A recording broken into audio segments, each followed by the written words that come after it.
Kaixo eta ongi etorri jakindunera. Gaur, entalpiari buruzko bideo bat ikusiko dugu.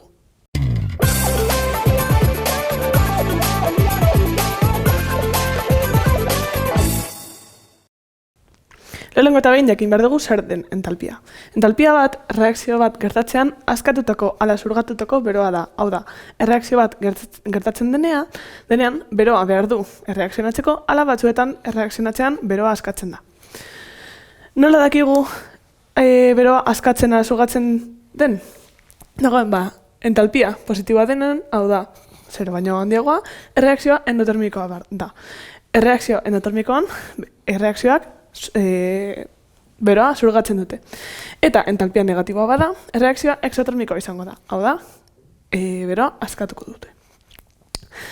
Erreakzio baten entalpia kalkulatzeko formula hau erabiltzen da. Hau da, erreakzioaren entalpia, baldintza normaletan, hau esan nahi du, baldintza normaletan lantzen ari garela, da, produktuen formazio entalpia baldintza normaletan gehiketa, minus erreaktiboen formazio entalpia baldintza normaletan. Orduan, hori lantzeko adibide bat prestatu dut.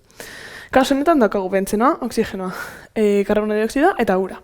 Ja, erreakzioa doituta daukagu eta hemen formazio entalpia dauzkagu. Kontrolatzen bazarete, oxigenoak ez dauka formazio entalpiarik zeren eta molekula bat baldintza normaletan bere forma normalean badago, hau da, oxigenoa baldintza normaletan gu gas moduan aurkitzen dugu, orduan, hau, gas moduan badago, bere formazio entalpia zer izango da, zeren eta ez da formatzen, horrela geratzen da, horrela dago baldintza normaletan. Orduan, bere entalpia zer izango da kasu honetan. Orduan, erreakzio honen entalpia kalkulatuko dugu. Hau da, erreakzioaren entalpia baldintza normaletan. Hau izango da, produktuen formazio entalpien gehiketa. Entalpia bakoitzari konturatzen bazarete bere unitatea kilokaloria mol bakoitzeko da.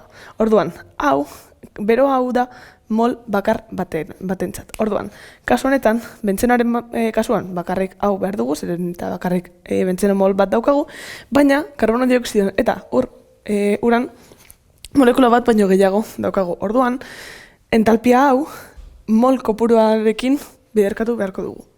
Orduan, produktuak lehenengo eta behin bentzenorena, orduan, minus 11,6 kilokaloria, mol bakoitzeko, minus. Eta orain, erreaktiboen entalpiak. Hau da, karbonoarena 6 bider, zeren eta hau da, mol bakoitzeko eta 6 mol dauzkagu, orduan, 6 bider minus 393,4 gehi, urarena, 3 aldiz, 3 urmoleko da dauzkagu, eta hemen kilokaloria mol bakoitzeko da. Orduan, 3 bider minus 295,6 kilokaloria mol bakoitzeko. Eta orain, hau kalkulagailuan egiten baduzue, geratuko da erreakzioaren entalpia, baldintza normaletan, izango dela minus 3.205 kilokaloria mol bakoitzeko. Hau da, erreakzio hau gertatzen den bakoitzean, bentzeno mol bakoitzeko 3.205 kilokaloria askatzen direla. Hau, negatiboa denez, erreakzio exotermikoa daukagu,